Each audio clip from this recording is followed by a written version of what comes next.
Welcome back to another episode of the Retirement with and On Purpose podcast.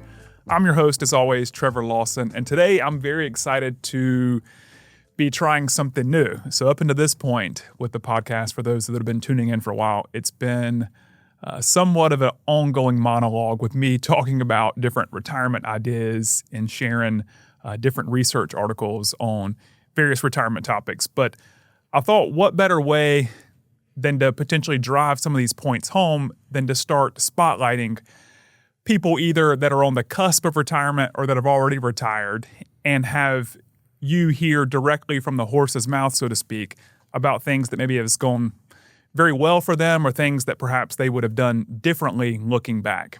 And so I'm delighted to have Miss Susan Hicks with me today to walk you through her retirement journey, and with some polite prodding from me, hopefully provide insights into not only her financial journey going into retirement, but just as much the emotional, softer side of retirement and what she's doing to continue to maintain engagement and purpose. So, without further ado, Susan, tell me more about your journey leading up to retirement and what you did professionally prior to that. Well, it all started on our family dairy farm. Then in the summers, I would take part-time jobs back in textile mills when there were still textile mills in North Carolina. Uh-huh. I drove a school bus, and my first full-time job was working in a bank. And that is where I met the clerk of court, and he offered me a job. So I started out as a deputy clerk.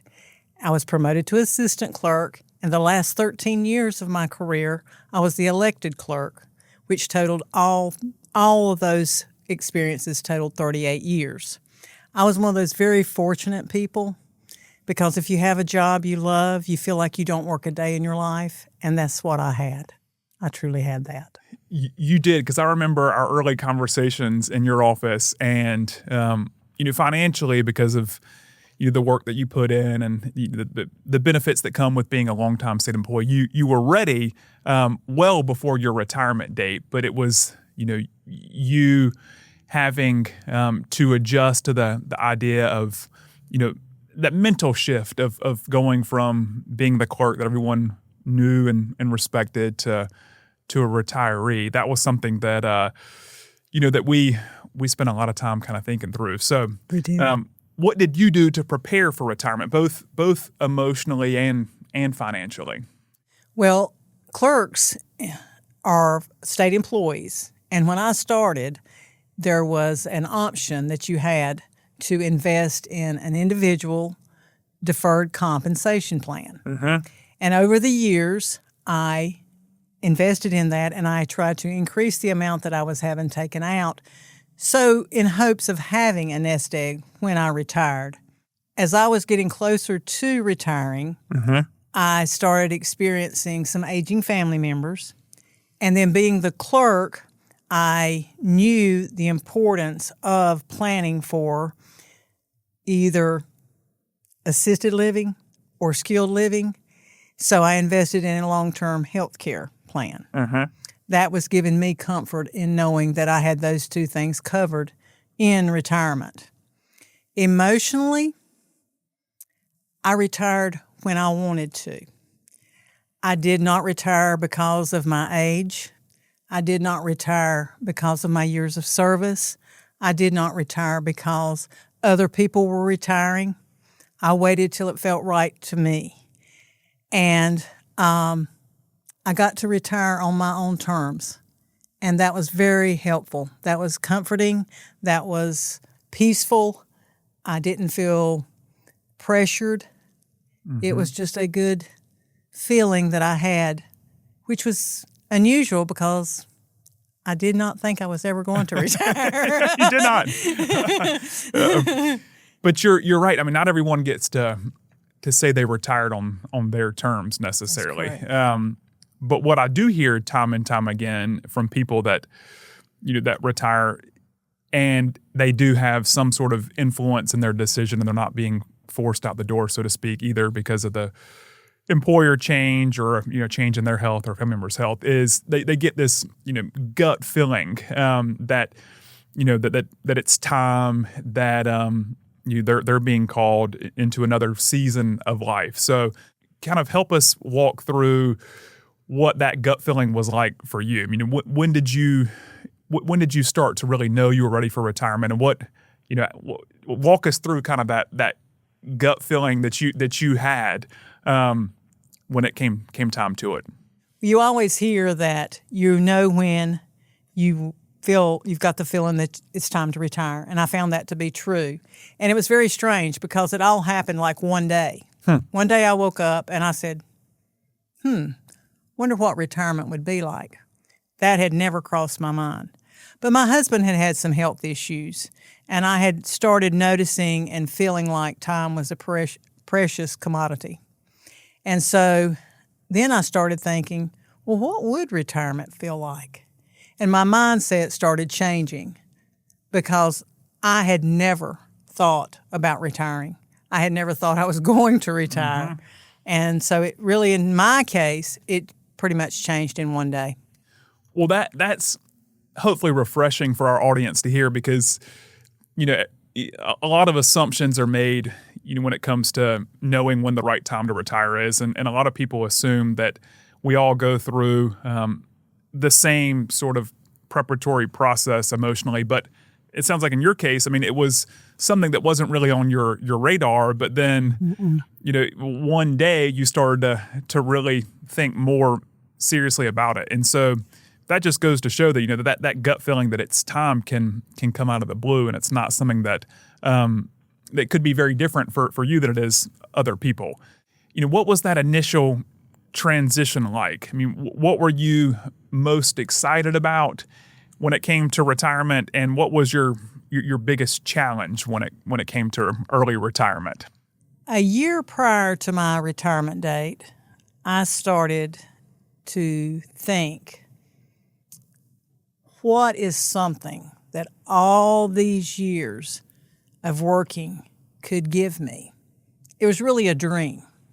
What dream could I find? And I had to do some research. I was talking about realistic. Mm-hmm. I wasn't saying like I was going to win the lottery and become a millionaire or anything like that. But I did come up with traveling. This could give me travel time. Mm-hmm. That before I could only be gone like 5 days out of the office. And so now I wasn't looking at a limit any longer. Mm-hmm. I love the mountains. I've decided we could find a mountain house. And my family and friends has always taken a back seat because of my job obligations. Sure. I had to be in parades. I had to be at events. I could not put them first. That all was going to change, and that was very exciting to me.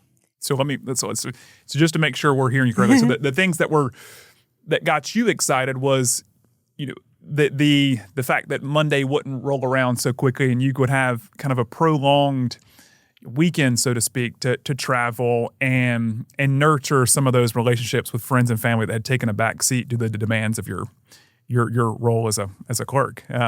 Exactly. Okay.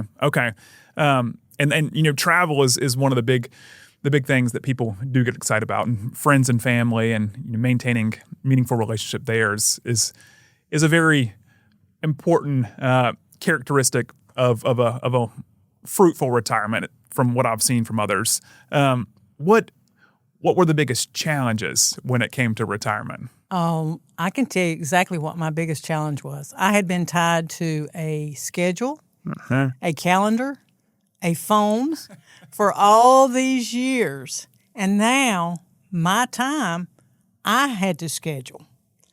And it was difficult learning how to schedule my time because I didn't have to do it around how many people were out that day, or I may be working that day, what hearings I would be holding that day.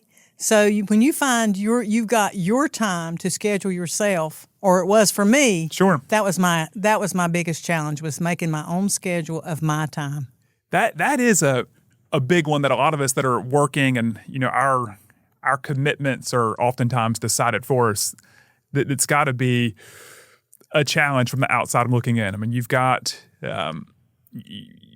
meetings and requirements that come with just the line of work that you're in, but then all of a sudden to have a blank slate, and you've given yourself your own honey-do list of things you want to do around the house, but all of a sudden you've got a week full of Saturdays and you've knocked out that list by 10 a.m. and you're like, well, what do I do with the rest of my day? So that, I imagine that would take some getting used to. It did for me. Sure. It was a big change. But I will tell you this too.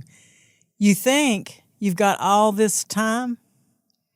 It is amazing how fast the week goes, how fast the month goes. I've always heard, my mother, she would always tell me the older you get, the faster time goes. Well, I found it didn't start happening until I retired.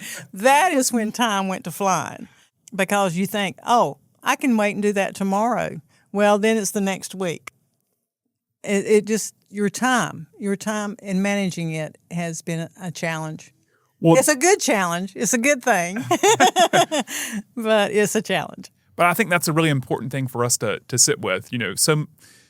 So many of us think about retirement as really just focusing on replacing our paycheck that work provides. But as you've eloquently help us kind of think through, it's just as much replacing your time. And work took up so much of your time, and so really spending some time thinking about what you're going to do with your time in retirement is something that I feel like folks that are starting to think more about retirement could really benefit from. And I appreciate your mother's point there. I had a client of mine who said, Trevor, when you're 40, 50 years old, life's going by 40, 50 miles per hour. As you get into your 70s, 80s, like he was at the time, life's going by 70, 80 miles per hour. So time is a precious commodity, as you've noted, and it seems to only go by faster. So the quicker we can, really start to think through some of these things and how we want to maximize our time in retirement, the better. So, it sounds like, you had this epiphany that kind of came over you, that you started thinking, that led you to start thinking more about retirement and wanting to travel and spend more time with family. Well, once you got firmly settled into retirement and got a new sense of what time was going to be like, when you looked back, what would you wish you would have done differently leading up to retirement? Is there anything that you felt unprepared for as that transition into retirement occurred? Well, I feel like I prepared fairly well, but you can never save enough because you cannot judge how much money you're going to need in retirement. And you want to be able to do the things you want to do. You want retirement to be only what you want. But, life still gets in the way. I mean, health is a precious gift.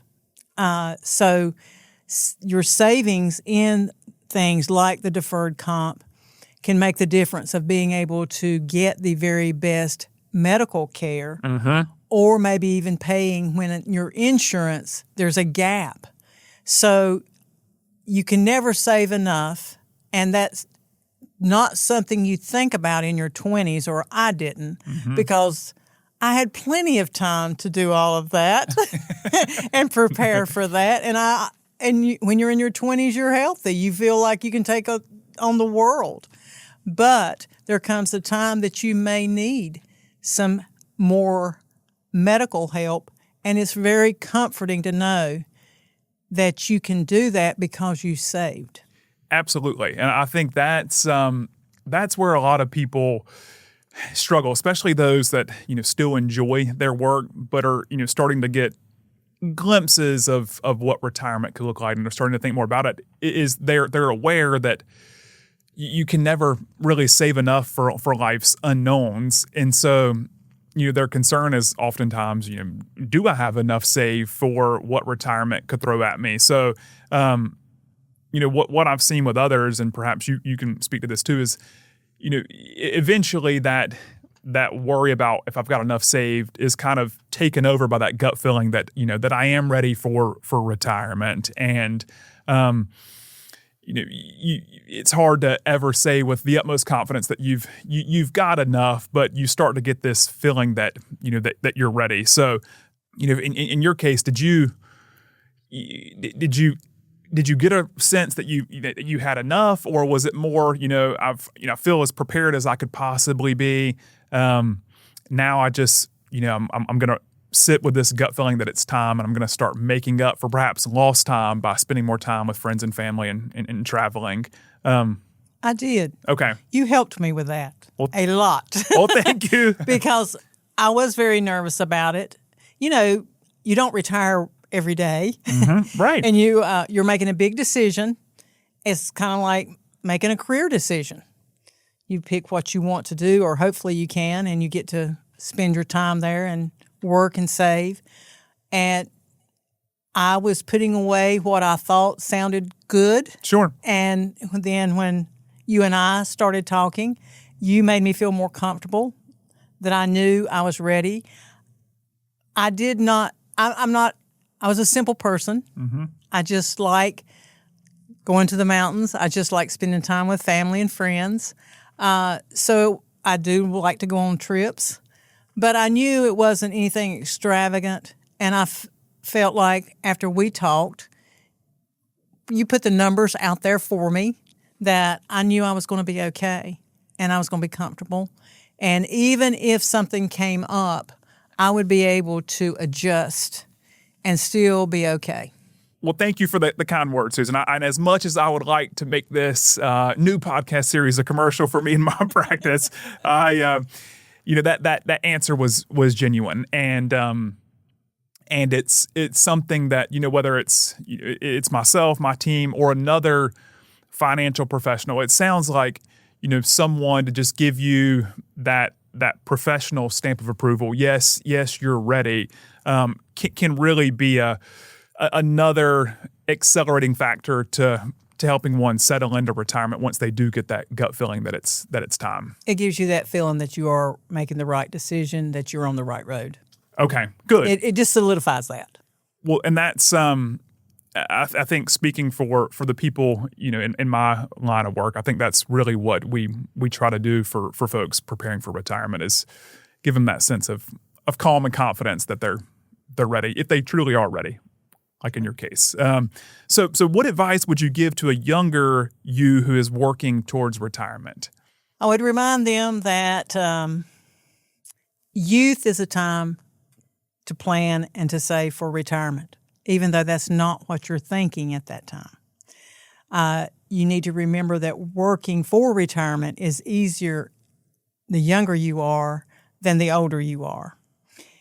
You need to put the money you feel like you will need in retirement, because, again, you want retirement to be what you want. Mm-hmm. You want it to be good for you. You want to enjoy it, and you want to not have to worry about money running out. Sure. So, therefore, I would say make sure that you are saving. And again, that deferred comp was just so much out of the check prior to me getting paid. And so things like that make it easier.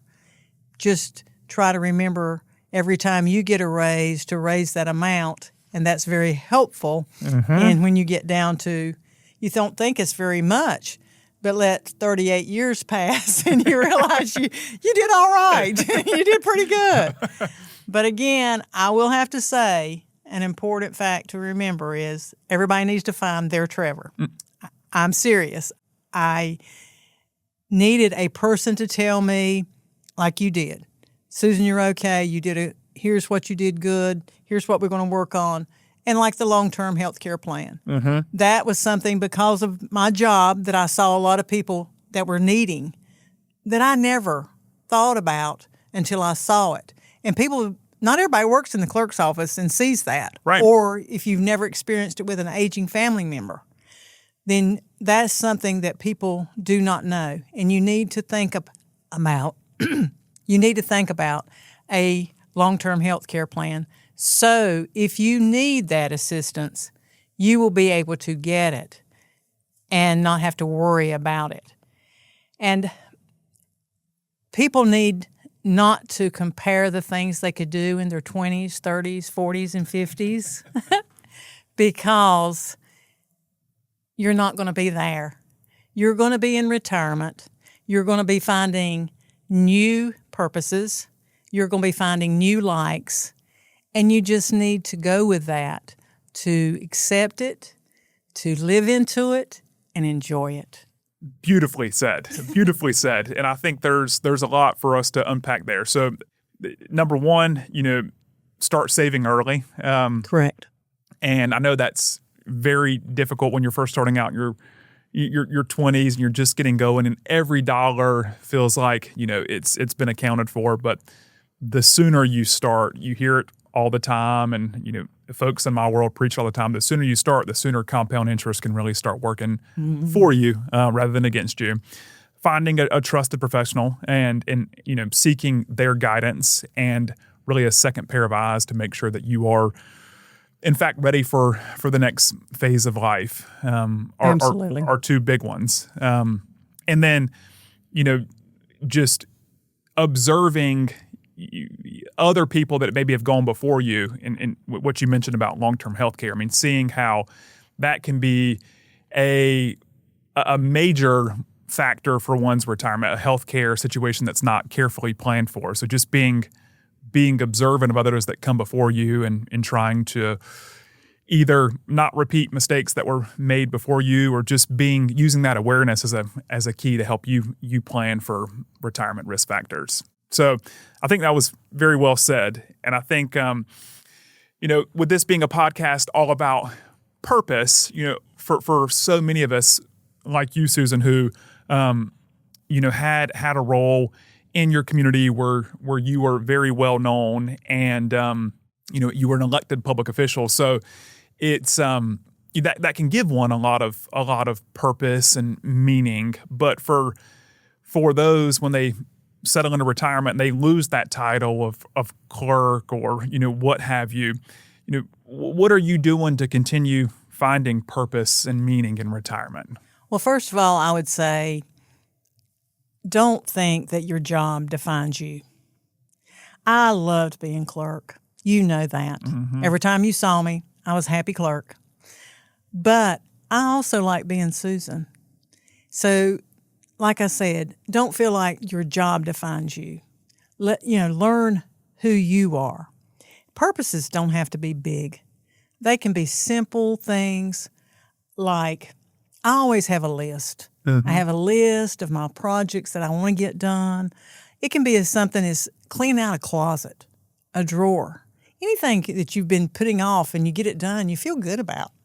And you got time to do it now.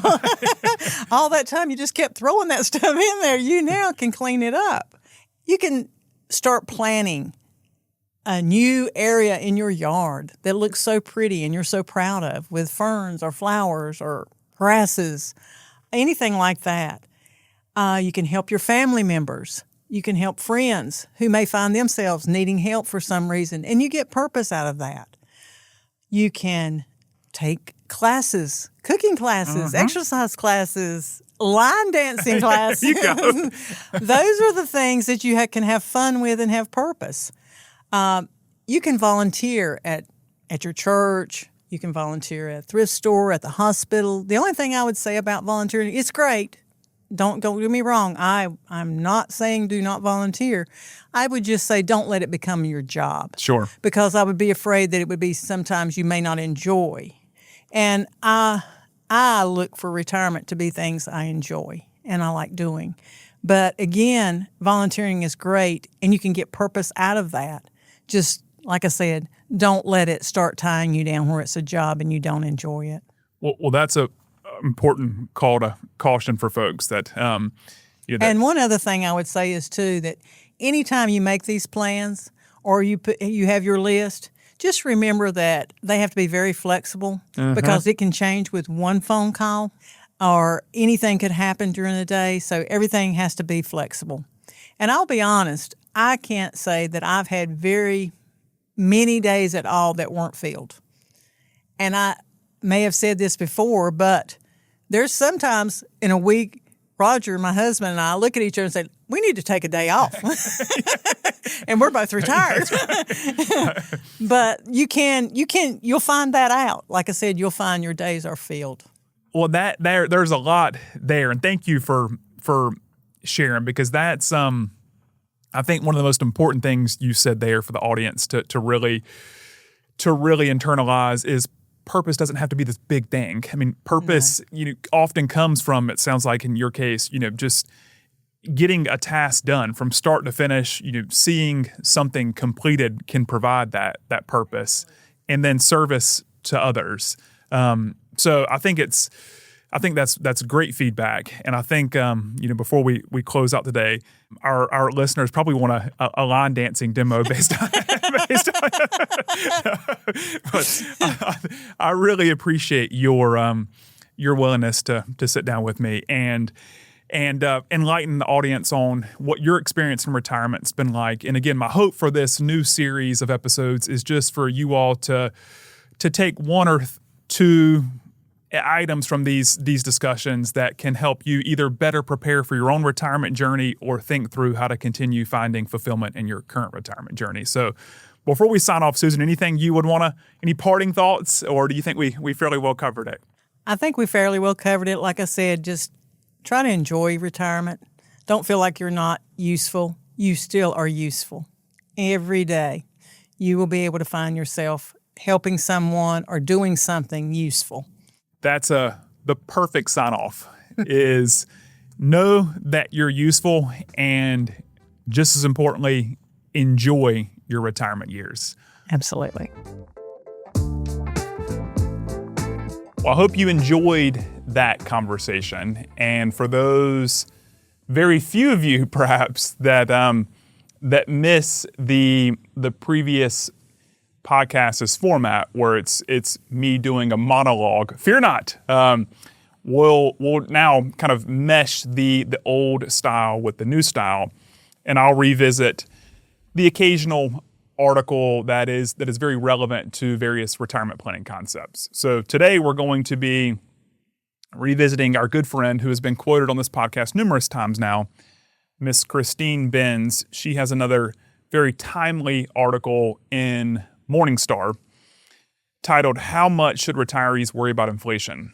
And inflation is really top of mind right now, especially at the gas pump for a lot of folks. So I thought, in addition to today's conversation, you may find this article insightful as well. So I'm going to quote, like I normally do with these, Miss Benz here: "Whether you've booked a flight, picked up groceries, or put gas in your car, you know that inflation is roaring again.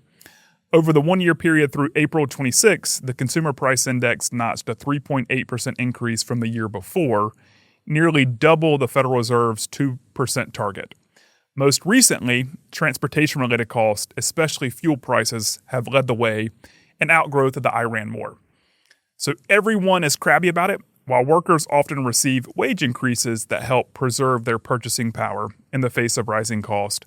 Lately, those pay increases have come up short. Inflation strikes even more fear into the hearts of retirees." This article poses three questions and really kind of a framework for retirees to be thinking about inflation and how prepared they may be. The first question is, where are you spending? So you may not have stopped to consider it before, but CPI, the Consumer Price Index, is meant to capture the spending experience of all consumers, not necessarily you personally. Categories like housing receive the biggest weighting in the CPI calculation, while recreation and apparel get much smaller weightings. But for retirees, housing oftentimes maybe is not as big of a part as their budgets, especially if they paid off their mortgage. So it's important to kind of, take the CPI, as Ms. Benz suggests here, and really apply it to your unique spending patterns. So given those variations, it can be helpful to use the CPI's weightings as a starting point for understanding inflation's impact on your household, but you can get closer to a personal inflation rate by looking at your actual spending in each of the major categories and blending that with the inflation we're seeing in those areas. She did create a simple spreadsheet to help you calculate your own inflation rate by inputting how much you're spending in the major categories. So there will be a link to this article in the show notes, and within that article, there's a link to that spreadsheet to help you calculate your own inflation rate, which could be helpful, especially if you're working with a financial professional on your ongoing plan, and they may be defaulting to the historical inflation rate of close to 3%. If you find that your personal rate using that spreadsheet is a lot higher or a lot lower, that could be worth sharing with your planning team. Second question, how much of your income is inflation adjusted? So once you've put a finer point on how inflation is affecting your budget, shine a light on how much of your cash flow needs are coming from income sources that have some inflation insulation versus those that don't. Social Security is an ideal income source because individuals receive income adjustments that track the Consumer Price Index. Some public sector pensions also track CPI or offer inflation adjustments that are even more generous. If you have a fixed annuity with an inflation rider, you'll also see your income adjusted by a fixed percentage per year, though it won't track perfectly. So just taking stock of, no pun intended there, but taking stock of what income sources you have coming in retirement and which ones are inflation adjusted could help us kind of better game plan during times of higher inflation rates. And then the third question is, where are you in your retirement journey? So finally, consider where you are in retirement. As Jamie Hopkins and others have pointed, high inflation early in retirement is just another form of sequence risk, which we've talked about a lot on this podcast, as bad market returns early in retirement. The reason is that inflation flares up early in someone's retirement period. Those higher costs will elevate costs through the whole retirement period. Deflation is very rare. In their retirement spending research, they found that retirees who started retirement at the beginning of a period with unusually high inflation would have a more difficult time sustaining spending for a full 30-year period. To be clear, not every person who retires into a high inflation environment will run out of money. There have been historical periods where market returns have been strong enough to offset the drag of higher cost. However, because you can't know how the market will behave as retirement unfolds, it's wise to curtail spending to the extent that you can if inflation happens to flare up early in your retirement. So these three questions, again, really bring to light how retirees especially should be internalizing the inflation that we're seeing today and how we can perhaps adjust to ensure that our retirement portfolio is supporting our desired retirement lifestyle adjusted for inflation. I hope you found this entire episode insightful. And as always, if you've got any follow-up questions or thoughts, feel welcome to reach out. Otherwise, I will look forward to being with you again soon. Take care. Thanks for tuning in to the Retirement with and On Purpose podcast. I hope you're walking away with new ideas and a fresh perspective on how to make the most of your retirement journey. And remember, retirement isn't the end. It's your time to live with purpose. Until next time, I'm Trevor Lawson. Here's to a fulfilling and thriving retirement.